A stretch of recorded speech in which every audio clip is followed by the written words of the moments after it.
Hello and welcome to this edition of Side Retired, the MLB podcast. It is Dylan, joined alongside James and Jack, and today we have a very special episode for you guys. We have a special guest from the New York Post. Ken Davidoff is joining us today. We'll be talking a little Mets, a little Yankees. He'll even break down a little bit of the Hall of Fame ballot with us, which he has a vote for this year on a very interesting group of players. So before we get into things, James, Jack, Mr. Davidoff, how are you guys doing today? Great. Please call me Ken. Will do. James, Jack, I know you guys are Yankee fans. You probably have a lot of questions on your team. I'm a Mets fan, so I have some stuff there. I know the Mets are all of a sudden doing a lot of things that are pretty interesting. Eric Chavez stole in quotes from the Yankees. I guess we can start there since that's the most recent thing. What are your thoughts on sort of, I guess, hiring Buck Showalter and how that might be changing the Mets? And now apparently the coaching staff is coming into form. Yeah, they had to hire Buck Showalter largely because of Mickey Callaway's and Luis Rojas's failures. I mean, that's if you look at the last four World Series have been won by first-time managers, right? Cora in 18, Martinez in 19, Roberts in 20. If you discount, he managed like a game for the Padres interim. And then 21 was Snicker, who is an older guy, but it's still his first MLB manager job. And then you go back to 2017, it was AJ Hinch, who was in his second job, but certainly wasn't hired by the Astros as a returning champion. His first opportunity with Arizona was a failure. So I think it's dangerous to look at the idea of these guys, Espada and Cachara, they couldn't have done it. I think they might have been fine, but I do understand the rationale in going with Buck. And Buck is a great manager. He really is. He has done amazing work. He's won World Series appearance short of serious Hall of Fame consideration. And I get why they hired him. Of course, it's not guaranteed to work, but I get it. Then you talk about the coaching staff. I like what they've done from what we know, and the retention of Hefner, and then Wayne Kirby, Joey Cora, and now Eric Chavez. So that is four guys with major league playing experience.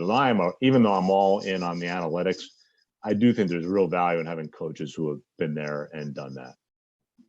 And yeah, I think you're talking about like this new Mets culture that I think we've seen last year, at least obviously the anniversary today of Francisco Lindor. And I think obviously amid a lockdown, it's not a super big headline, but obviously absence, lots of big signings. Obviously Juan Soto's brother is just signed. I mean, I know it seems like the scouting report with him isn't as detailed as some of these other guys. So do you think this is clearly just like, okay, Juan, we have your brother 2024. You want to come try to play with him? So I mean, what's your thoughts on that? Is this really just like, do they think they have Juan Soto 2.0, or is it just, okay, do you want to come play with your brother when you hit free agency?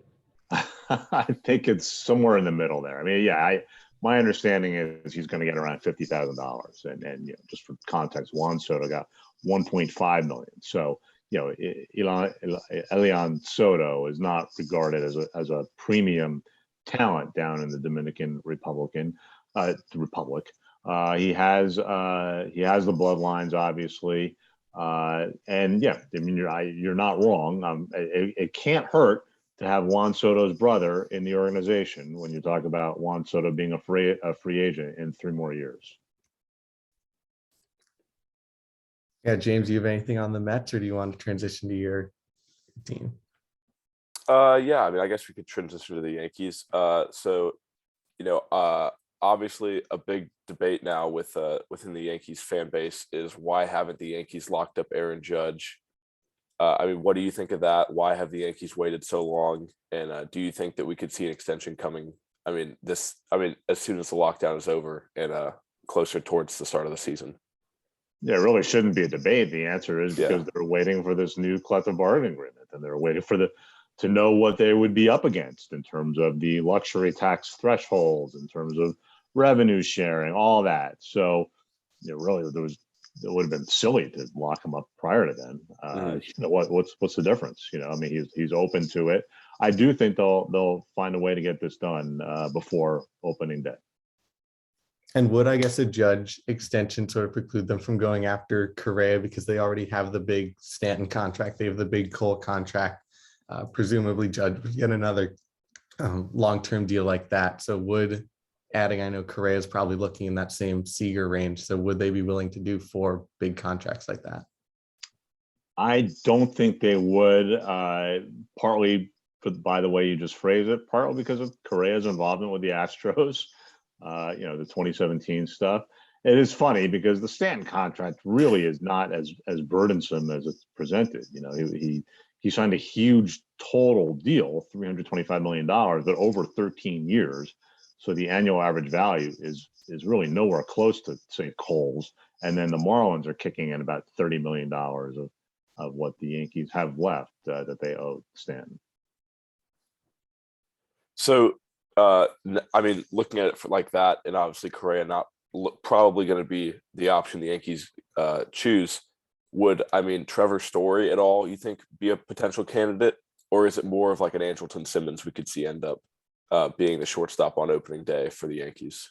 Well, it could be either. I launched a piece this morning for our Post Sports Plus site, which is a pay site within our greater site, where I kind of revised my original free agent predictions. And I think Story to the Yankees makes some sense.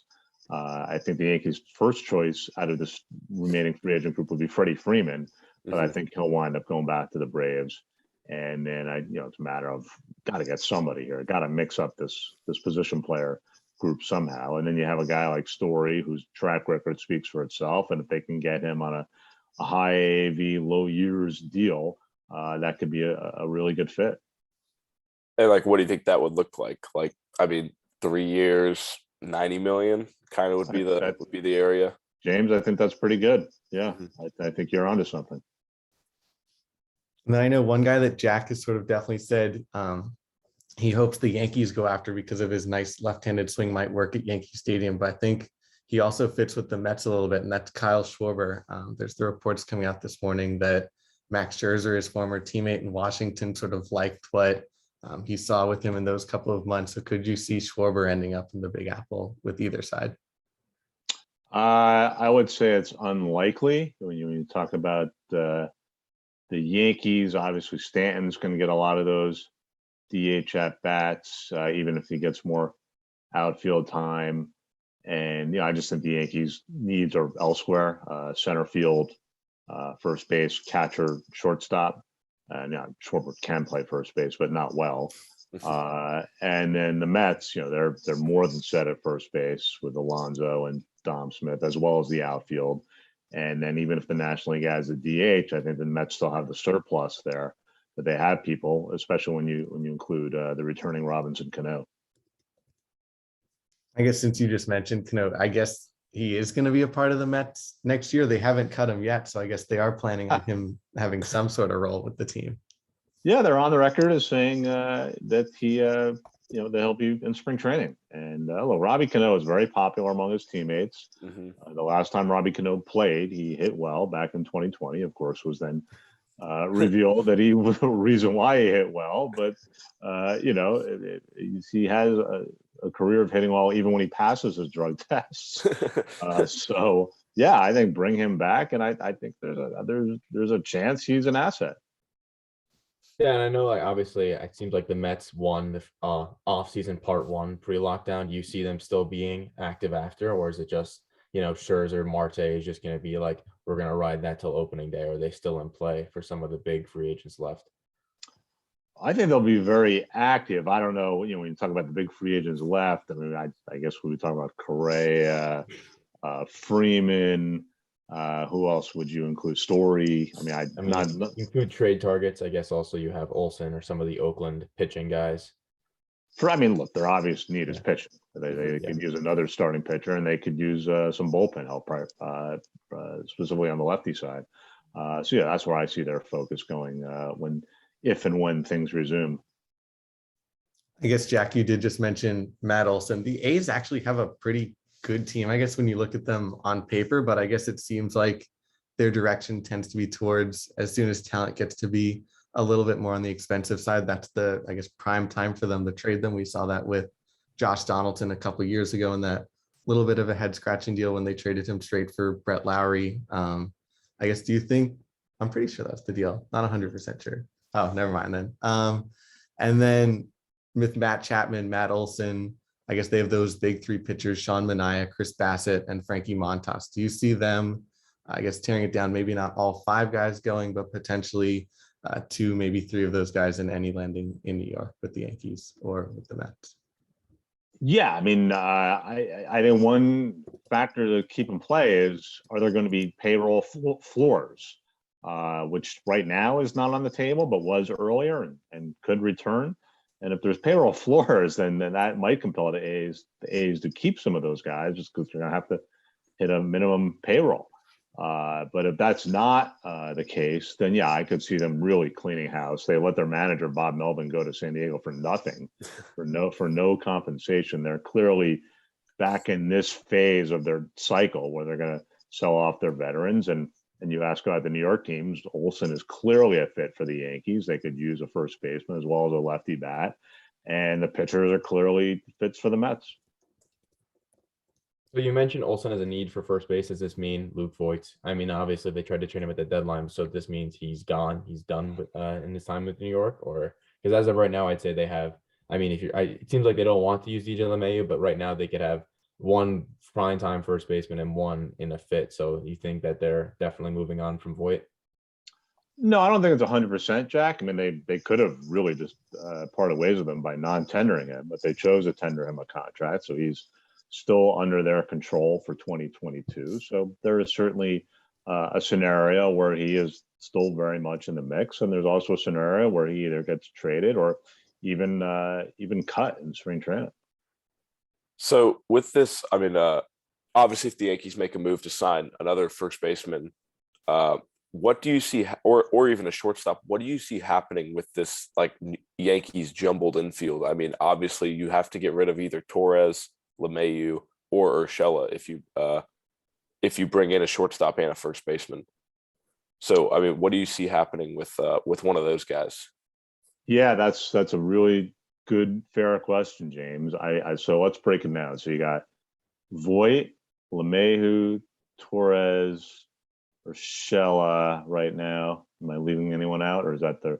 That was the starting infield. I mean, right. Yeah, if they don't bring back Rizzo, yeah, that was their. Right. So that's the four guys they have right now.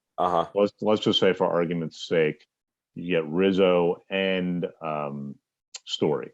Mm-hmm. So that's 6 for 4 spots. Now you've got that DH spot, which, let's say Stanton can play the outfield 3 days a week. Mm-hmm. And now let's say that what else was I going to say? I don't know. But my other point was, like, if you think back to when the Yankees originally acquired DJ LeMahieu for the 2019 season, mm-hmm. He was essentially their 5th infielder, right? And it's just he stayed healthy and other guys got hurt.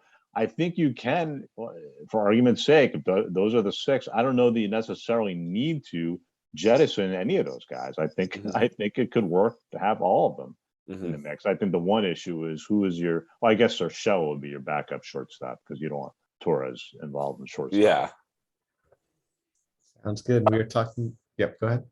I was just saying. I mean, obviously LeMahieu would have to start somewhere, though, because you can't put his contract on the bench. I mean, at this point, right? I mean, wouldn't you agree?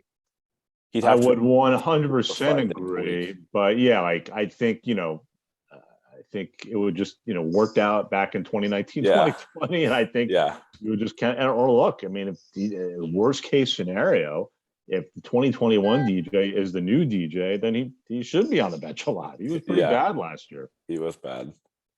And obviously, as New York sports fans, we know injuries happen a lot with these teams, and things tend to work themselves out naturally over spring training and all that stuff. So I guess, James, Jack, unless you guys have anything else to add about Mets Yankees, getting shaking heads. Of course, we were talking with Tim Davidoff of the New York Post. He is also a Hall of Fame voter. So I know you don't tend to reveal your ballot until much later, so we'll skirt around that. But I know some of the bigger names this year are the 2 first-time eligible guys, David Ortiz, Alex Rodriguez. They're both known for their on the field and off the field potential steroid allegations with the survey testing with David Ortiz, with the A-Rod being suspended twice. How did you go about with those two guys specifically? Well, as you said, I haven't revealed my ballot yet, so I'm not going to directly answer your question, but I will discuss my history. I think some conclusions can be drawn from my history, if you see where I'm going with this. So yeah, I have voted for Barry Bonds and Roger Clemens every year they've been on the ballot. I feel that neither of them was ever caught, neither of them served any discipline, and I feel that far worse human beings are already in the Hall of Fame. And then when you talk about in A-Rod's case, A-Rod was caught. A-Rod did serve a sentence. He missed the entire 2014 season for his wrongdoings. I have voted for Manny Ramirez, who was caught twice and served suspensions. I have also, back in the day, I voted for Rafael Palmeiro, who was caught and suspended. So I don't think that those should be disqualifying factors. Yeah, especially with the numbers that all those guys you just named have put up throughout their career. I'd find it hard to leave them off my ballot too, just because, I mean, guys that have hit 600 plus home runs. I mean, it's just, and Roger Clemens being a 7-time Cy Young Award winner, it's hard to leave those guys. You can't tell the story of baseball without having those guys in the Hall of Fame. That's how I see it. And I agree a lot with what you just said about how you voted in the past with all those factors. Obviously, those guys with steroid accusations, I think, have more sound Hall of Fame cases just statistically. But I know someone you added to your ballot last year was Andy Pettit. You do think he has the full resume for being a Hall of Famer? Obviously, I mean, slight Yankee bias, but I do think he does have, I mean, sub-4 ERA over a long tenure, 5 World Series. I think it is enough, but do you think he does have the resume to go in Cooperstown? I voted for him, right? Do you want to explain your reasoning at all, or? Yeah, I think you nailed it. Yeah, I mean, he's and to be clear, I think last time was the first time I voted for him, just because I had room. So there have been years when I haven't had room for him, and TBD to be revealed, I should say, on whether I had room for him this year. But yeah, I think in a vacuum, Andy Pettit is a Hall of Famer. And to me, the clinching factor is his postseason record.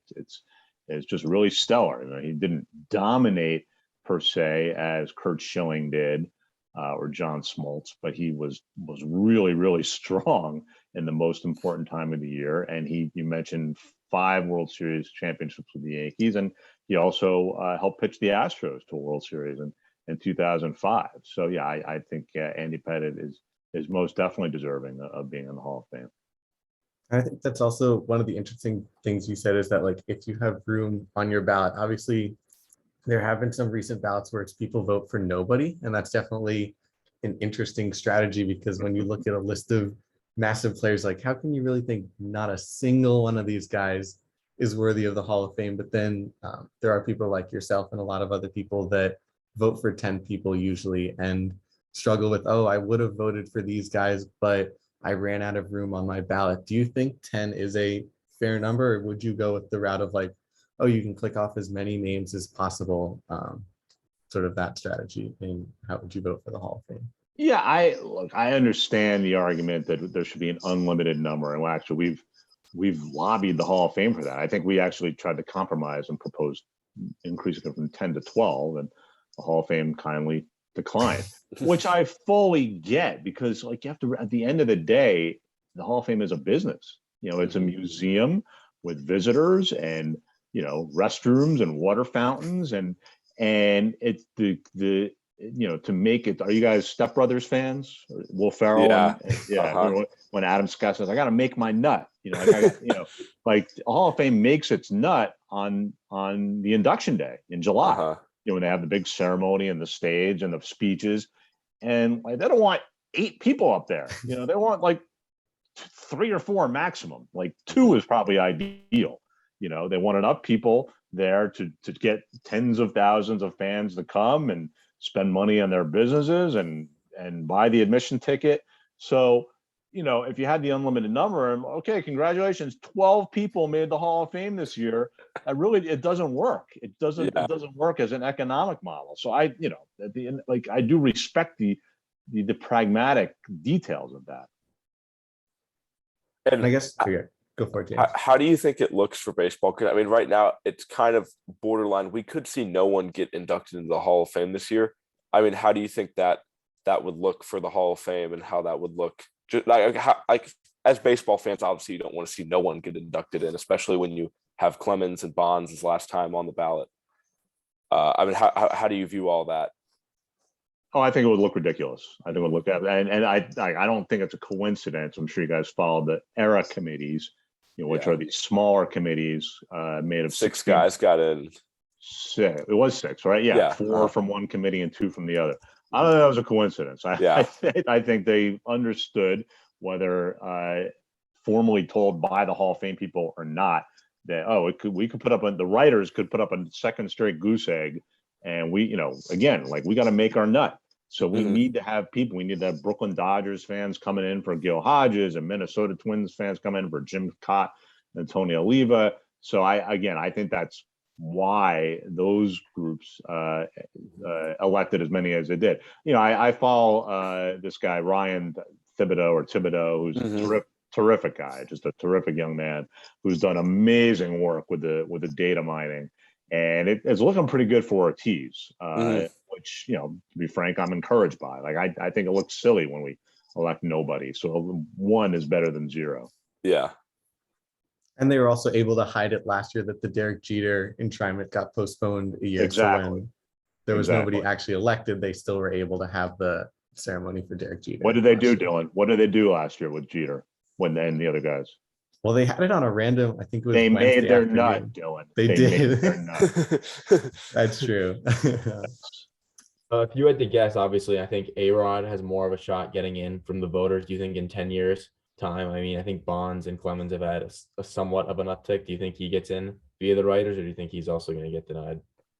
I have to bet on him getting denied, Jack, just because, like, he took it a step further than Bonds and Clemens. Because as I said, neither of them was ever caught, in the baseball sense. They were caught by law officials. They both beat the charges. Let me stress, the government spent millions of dollars to try to bring both of them down and failed miserably. But A-Rod was caught. He was caught by Major League Baseball, served a year suspension. Now, what A-Rod has in his favor is the voting body, the baseball writers, keeps changing. People die off, and then young people get in. You have to serve your 10 years on the BBWA to get your Hall of Fame vote. And most of these younger people have been more forgiving of the steroids guys. So A-Rod does have that in his favor. But, I have to, ask me now in 2022, I would say A-Rod does not get it. Sounds good, James, Jack. Unless you guys have any other questions, I guess there are. Anything else you want to add about the Hall of Fame, Mets, Yankees, bold predictions, anything like that for any of you guys? No, that's it. Thank you. Yeah, thank you so much. It's been a great talking to you. You got it, guys, and stay safe. And we'll see if we have a season. Sounds good. And fingers crossed we do. And the negotiations of the CBA eventually will be figured out. Fingers crossed. You can find this episode on Apple Podcast, on our website, sideretiredpod.com, on Twitter @sideretiredpod. James is also working on the Instagram, which he says will be figured out eventually. He's been working on it for 2 weeks now, which is kind of a long time to figure out how to work an Instagram page for a 19-year-old, but we're eventually going to get there. But thank you so much for joining us today and spending some time talking baseball. We greatly appreciate it. You got it. All right. Thank you so much. And with that, the side is retired.